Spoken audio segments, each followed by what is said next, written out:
Nah, jadi pada soal ini diketahui ada volume CH3COOH sebanyak 50 mili, kemudian konsentrasi atau molaritas CH3COOH yakni sebanyak 0,2 molar, kemudian volume NaOH yakni sebanyak 50 mili dan molaritas NaOH yakni sebesar 0,1 molar. Nah, yang ditanyakan adalah apakah dari kedua larutan tersebut ketika dicampurkan akan memenuhi sifat larutan penyangga atau tidak?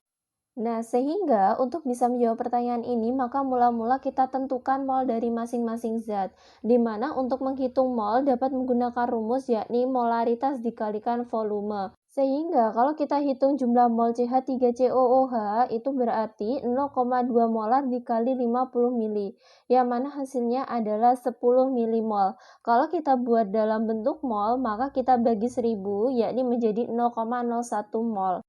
Nah, selanjutnya adalah kita tentukan jumlah mol dari NaOH, yakni 0,1 molar dikalikan 50 mili, yang mana hasilnya adalah 5 milimol. Atau kalau kita konversikan dalam bentuk mol, maka hasilnya adalah 0,005 mol.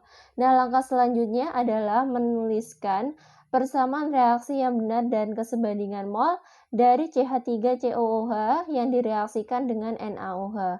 Nah, di mana persamaan reaksinya adalah CH3COOH aquos ditambahkan NaOH aquos menjadi CH3COONa aquos ditambah H2O liquid, yang mana mula-mulanya berarti untuk CH3COOH sebesar 0,01 mol, sedangkan untuk NaOH itu adalah sebesar 0,005 mol.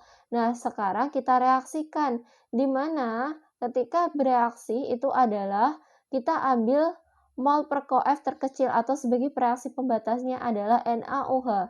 Berarti kita tulis semua 0,005 mol. Karena apa? Koefnya sama 1, seperti itu. Nah, sehingga didapatkan sisa untuk CH3COOH adalah 0,005 mol. Kemudian untuk NaOH tidak tersisa. Kemudian untuk CH3COONa dan H2O ada sisa yakni sebesar 0,005 mol. Nah, dari uraian ini maka bisa kita simpulkan bahwa ketika dilakukan pengujian pada larutan CH3COOH yang bersifat asam lemah dan NaOH yang bersifat basa kuat, maka memenuhi sifat larutan penyangga yakni larutan penyangga asam.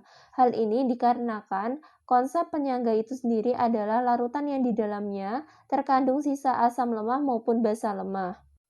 Oleh karena itu, dalam proses perhitungan, harga pH-nya harus menggunakan perbandingan antara sisa asam lemah atau basa lemah dengan garamnya. Sedangkan jika dilihat dari persamaan reaksi di atas, sudah sesuai karena ketika kedua larutan tersebut bereaksi, menghasilkan asam lemah berlebih atau terkandung sisa asam lemah yakni CH3COOH yakni sebanyak 0,005 mol serta garamnya yakni CH3COONa sebanyak 0,005 mol.